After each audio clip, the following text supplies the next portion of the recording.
ಮಟ್ಟಿಗೆ ಅಂತಂದರೆ ತುಮಕೂರು ಜಿಲ್ಲೆಯ ಅಮರಗೊಂಡ ಅನ್ನುವಂಥ ಒಂದು ಹಳ್ಳಿ. ಆ ಹಳ್ಳಿ ಒಳಗೆ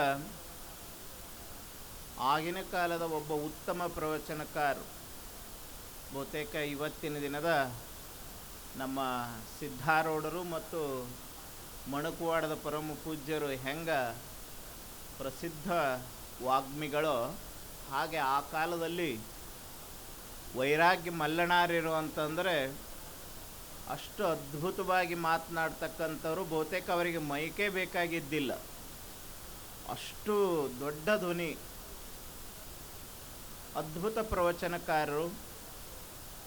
ಆ ಕಾಲದೊಳಗೆ ಹಳ್ಳಿಗಳಿಗೆ ಸಂಚರಿಸಿ ಸಂಸ್ಕಾರವನ್ನು ನೀಡುವಂಥ, ಬಸವ ಸಂದೇಶವನ್ನು ನೀಡುವಂಥ ಒಂದು ಕೆಲಸವನ್ನು ಮಾಡ್ತಿರ್ತಾರೆ. ಹಾಗೆ ಅಮರಗೊಂಡ ಹಳ್ಳಿಗೂ ಕೂಡ ಬಸವ ಪುರಾಣವನ್ನು ಹೇಳಲಿಕ್ಕೆ ಅಂತ ಹೇಳಿ ಮಲ್ಲಣಾರ್ಯರು ಹೋಗಿರ್ತಾರೆ. ಅಮರಗೊಂಡ ಅನ್ನೋದು ಒಂದು ಸಣ್ಣ ಹಳ್ಳಿ. ಅಲ್ಲಿ ದಿನನಿತ್ಯ ಈಗೇನು ಪರಮ ಪೂಜ್ಯರು ಹೇಳಿದ್ರಲ್ಲ, ಸಂಜೆ 6 ಗಂಟೆಯಿಂದ 8 ಗಂಟೆವರೆಗೆ ಪ್ರವಚನ ಇರ್ತದೆ, ಸರಿಯಾಗಿ ಬರಬೇಕು ಅಂತ. ಹಂಗೆ ಆ ಕಾಲದಲ್ಲೂ ಕೂಡ ಬಸವ ಸಂದೇಶವನ್ನು ಮಲ್ಲಣಾರ್ಯರು 7 ಗಂಟೆಯಿಂದ 8 ಗಂಟೆವರೆಗೆ 1 ತಾಸು ಬಸವಣ್ಣನವರ ಜೀವನ ಚರಿತ್ರೆಯನ್ನು ಹೇಳ್ತಿರ್ತಾರೆ. ಎಷ್ಟು ಮಟ್ಟಿಗೆ ಅವರ ಪ್ರವಚನ ಪರಿಣಾಮಕಾರಿಯಾಗಿತ್ತು ಅಂತಂದರೆ, ಹಿರಿಯರ ಬರೋದಷ್ಟೇ ಅಲ್ಲ, ಯುವಕರು, ತಾಯಂದಿರು, ಅದರದ್ದು ಜೊತೆ ಇದೇನು ವಿಶೇಷ ಅಲ್ಲ, ಅಲ್ಲೇ ಪ್ರವಚನ ಹೇಳುವಂತಹ ಒಂದು ಪರಿಸರದೊಳಗೆ ಒಂದು ದೊಡ್ಡ ಗಿಡ ಇರ್ತದೆ. ಆ ಗಿಡಕ್ಕೆ ದಿನನಿತ್ಯ 2 ಗುಬ್ಬಿಗಳು ಕೂಡ ಬಂದು ಕೂತು ಪ್ರವಚನವನ್ನು ಕೇಳ್ತಿದ್ವಂತ. ಎಷ್ಟು ಪರಿಣಾಮಕಾರಿ ನೋಡಿ. ಆ ಗುಬ್ಬಿಗಳು ಕರೆಕ್ಟಾಗಿ ಸಮಯಕ್ಕೆ ಕರೆಕ್ಟಾಗಿ ಬರ್ತಿದ್ವು, ಕೂತ್ಕೊಂಡು ಪ್ರವಚನವನ್ನು ಕೇಳ್ತಿದ್ದು. ಪ್ರವಚನ ಮುಗಿದ ತಕ್ಷಣ ಗುಬ್ಬಿಗಳ ಹಾರಿ ಹೋಗ್ಬಿಡ್ತಿದ್ವು. ಹಿಂಗೆ 1 ದಿವಸ ಅಲ್ಲ, 2 ದಿವಸ ಅಲ್ಲ, ಅವರು ಪ್ರವಚನ ಮುಗಿಯುವವರೆಗೂ ದಿನನಿತ್ಯ ಬರ್ತಿದ್ದು, ಪ್ರವಚನ ಕೇಳ್ತಿದ್ದು, ಹೋಗ್ತಿದ್ವು. ಇನ್ನೇನು ಕೊನೆ ದಿನ ಬಂತು, ಬಸವಣ್ಣನವರ ಎಲ್ಲ ವಿಚಾರಗಳನ್ನು ಹೇಳ್ಕೊಂಡು ಬಂದು ಕೊನೆಗೆ ಲಾಸ್ಟ್ನೇ ದಿವಸ ಬಸವಣ್ಣನವರು ಲಿಂಗೈಕ್ಯರಾಗುವಂತಹ ಸಂದರ್ಭವನ್ನು ಹೇಳಬೇಕಿತ್ತು. ಕೊನೆಯ ದಿನದ ಅವರು ಬಸವಣ್ಣನವರು ಲಿಂಗೈಕ್ಯರಾಗುವಂಥ ಸಂದರ್ಭವನ್ನು ಭಾಳ ಭಾವೋದ್ರೇಕರಾಗಿ, ಬಸವಣ್ಣನವರು ಯಾವ ರೀತಿ ಸಮಾಜಕ್ಕೆ ಒಳ್ಳೆಯದನ್ನು ಮಾಡಲಿಕ್ಕೆ ಹೋಗಿ ಸಮಾಜದಿಂದ ನೋವುಗಳನ್ನು ತಿಂದರು ಅನ್ನುವಂಥದ್ದು ಎಲ್ಲ ವಿಷಯವನ್ನು ಹೇಳಿ, ಇನ್ನೇನು ಬಸವಣ್ಣನವರು ಲಿಂಗೈಕ್ಯರಾದರು ಅಂತ ಹೇಳಿ ಪ್ರವಚನ ಹೇಳುವಂಥ ಮಲ್ಲಣಾರ್ಯರು ಹೇಳ್ತಾರೆ. ಆ ಪ್ರವಚನವನ್ನು ಕೇಳಲಿಕ್ಕೆ ಬಂದಿರತಕ್ಕಂಥ 2 ಗುಬ್ಬಿಗಳು ಕೂಡ ಅವರ ಪ್ರವಚನವನ್ನು ಕೇಳಿ ಬಸವಣ್ಣನವರು ಲಿಂಗೈಕ್ಯರಾದರು ಅಂದ ತಕ್ಷಣ ಅವೆರಡೂ ಗುಬ್ಬಿಗಳು ಸತ್ತು ಕೆಳಗಡೆ ಬಿದ್ದುಬಿಡ್ತಾವಂತ. ಕಾರಣ, ಅವತ್ತ ಏನು 2 ಗುಬ್ಬಿಗಳು ಆ ಬಸವ ಪುರಾಣವನ್ನು ಕೇಳಿ, ಅವತ್ತ ಬಸವಣ್ಣನವರ ಪುರಾಣದಲ್ಲಿ ಬಸವಣ್ಣನವರು ಲಿಂಗೈಕ್ಯರಾದ ಸನ್ನಿವೇಶವನ್ನು ಕೇಳಿ ಆ ಗುಬ್ಬಿಗಳು ಸತ್ತು ಬಿದ್ವು. ಅವತ್ತಿನ ದಿನ ಅಮರಗೊಂಡ ಹಳ್ಳಿ ಎನ್ನುವಂಥದ್ದು ಹೋಗಿ ಆ ಊರಿಗೆ ಗುಬ್ಬಿ ಎನ್ನುವಂತಹ ಹೆಸರು ಬಂದಿರತಕ್ಕಂಥ ಇತಿಹಾಸ ಇದೆ.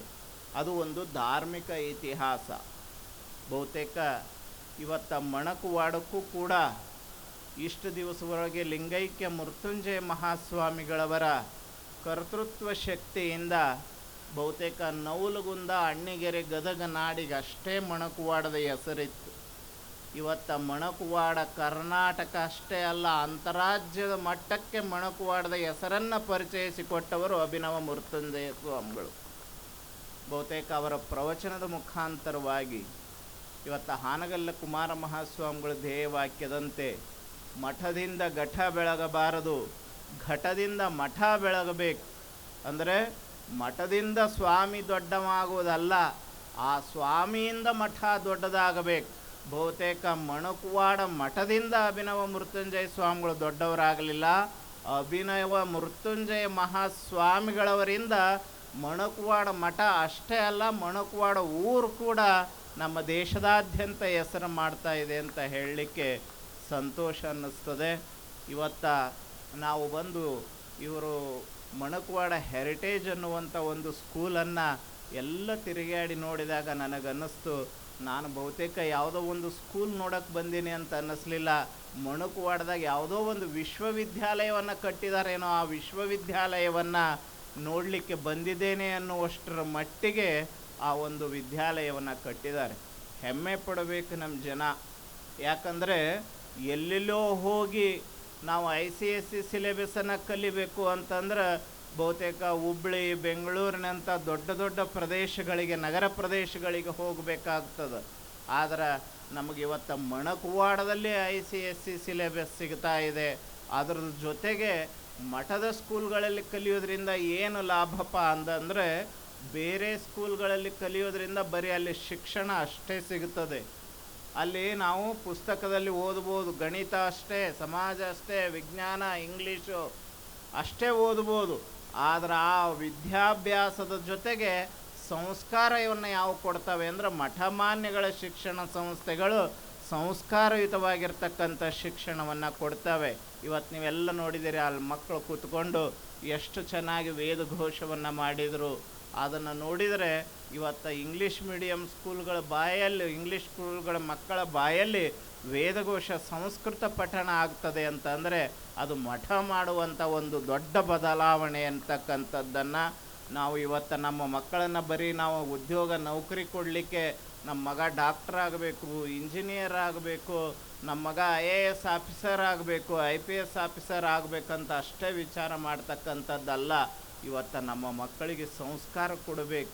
ತಂದೆ ತಾಯಿಯನ್ನು ನೋಡಿಕೊಳ್ಳುವಂಥ, ಹೆಂಡತಿ ಮಕ್ಕಳನ್ನು ಗೌರವಿಸುವಂಥ, ಸಮಾಜವನ್ನು ಗೌರವಿಸುವಂಥ, ಗುರುಗಳನ್ನು ಗೌರವಿಸುವಂಥ ಮಕ್ಕಳಾಗಿ ಬೆಳಿಬೇಕು ಅಂತಂದರೆ ಅವರಿಗೆ ಸಂಸ್ಕಾರ ಬಹಳಷ್ಟು ಅವಶ್ಯಕತೆವಾಗಿರ್ತದೆ ಅನ್ನುವಂಥ ಮಾತುಗಳನ್ನು ಹೇಳ್ತಾ, ಇವತ್ತು ಪರಮ ಪೂಜ್ಯರು ಬಹಳಷ್ಟು ದೂರದೃಷ್ಟಿಯನ್ನು ಇಟ್ಕೊಂಡು ನೋಡಿ ಮಠ, ಬಹುತೇಕ ನಾನು ಸುಮಾರು ಒಂದು 20 ವರ್ಷದ ಹಿಂದೆ ನಮ್ಮ ಜಗದ್ಗುರು ಡಾಕ್ಟರ್ ಅನ್ನದಾನೇಶ್ವರ ಮಹಾಶಿವಯೋಗಿಗಳ ಜೊತೆ ನಾನು ಬಂದಾಗ ಮಠ ನೋಡಿದ್ದೆ.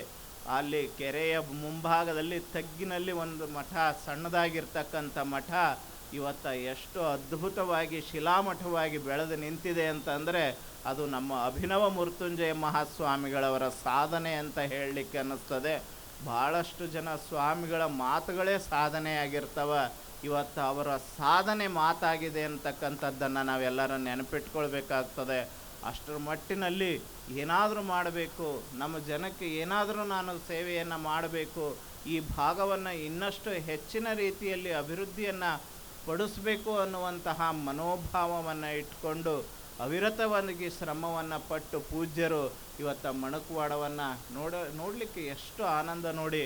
ಇವತ್ತು ಯಾವುದೋ ಒಂದು ಸಣ್ಣ ಹಳ್ಳಿ ಒಳಗೆ, ಇಡೀ ಒಂದು ಹಳ್ಳಿ ಒಳಗೆ ಎಷ್ಟು ಲೈಟ್ ಇದೋ ಅಷ್ಟು ಲೈಟ್ ಇಲ್ಲಿ ಬರೀ ಗ್ರೌಂಡದಲ್ಲಿದ್ದಾವೆ.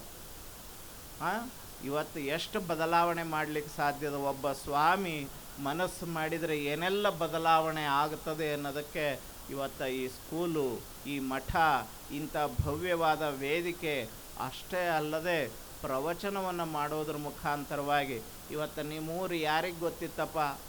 ಇನ್ನು ನಿಮ್ಮ ಏರಿಯಾಕ್ಕೆ ಅಷ್ಟು ಬಿಟ್ಟರೆ ನಿಮ್ಮೂರು ಯಾರಿಗೂ ಗೊತ್ತಿದ್ದಿಲ್ಲ.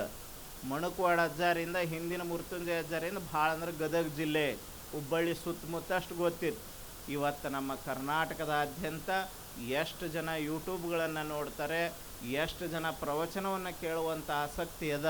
ಅಂಥವ್ರು ಎಲ್ಲರಿಗೂ ಚಿರಪರಿಚಿತರಾದಂಥವ್ರು ಯಾರು ಅಂದರೆ ನಮ್ಮ ಅಭಿನವ ಮೃತ್ಯುಂಜಯ ಮಹಾಸ್ವಾಮಿಗಳವರು.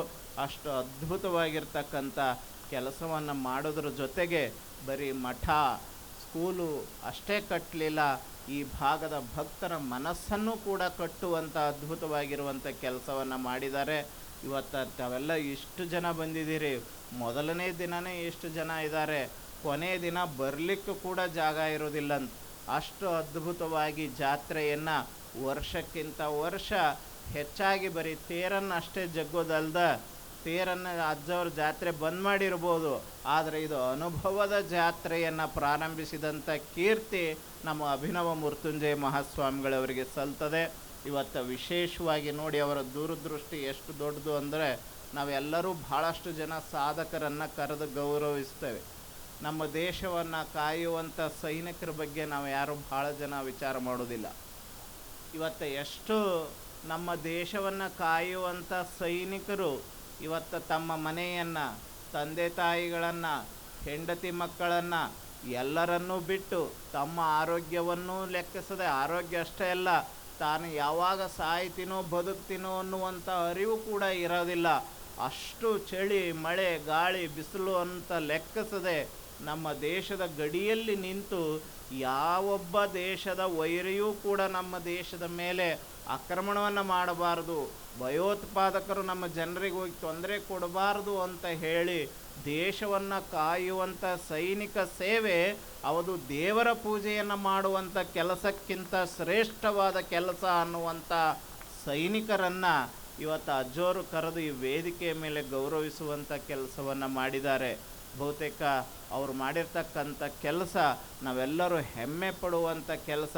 ಇಲ್ಲಿ ಔಪಚಾರಿಕವಾಗಿ 15 ಮಂದಿಗಳಿಗೆ ಗೌರವವನ್ನು ಸಲ್ಲಿಸಿದರೆ ಅವರು ಸಲ್ಲಿಸಿರುವಂತಹ ಗೌರವ ಇಡೀ ನಮ್ಮ ದೇಶದ ಸೈನಿಕರಿಗೆ ಇವತ್ತು ಗೌರವ ಕೊಡುವಂಥ ಕೆಲಸವನ್ನು ಅಭಿನವ ಮೃತ್ಯುಂಜಯ ಮಹಾಸ್ವಾಮಿಗಳು ಶ್ರೀಮಠದ ವತಿಯಿಂದ ಮಾಡಿದ್ದಾರೆ ಅನ್ನುವಂಥ ಮಾತುಗಳನ್ನು ಹೇಳ್ತಾ ತಮ್ಮೆಲ್ಲರಿಗೂ ಅವರ ಆಶೀರ್ವಾದ ಮಾರ್ಗದರ್ಶನ ಇರಲಿ ಅನ್ನುವಂಥ ಮಾತುಗಳನ್ನು ಹೇಳಿ ಇವತ್ತು ನಾವೆಲ್ಲ ಯುವ ಮಠಾಧೀಶರು ನಮಗೆಲ್ಲರಿಗೂ ಒಂದು ಖುಷಿ ಏನಾಗಿದೆ ಅಂತಂದರೆ ಇವತ್ತು ಮಣಕವಾಡ ಪರಮ ಪೂಜ್ಯರು ಮಾಡಿರ್ತಕ್ಕಂಥದ್ದನ್ನು ನೋಡೋದಷ್ಟೇ ಅಲ್ಲ, ಅವರು ಏನು ಮಾಡಿರ್ತಕ್ಕಂಥ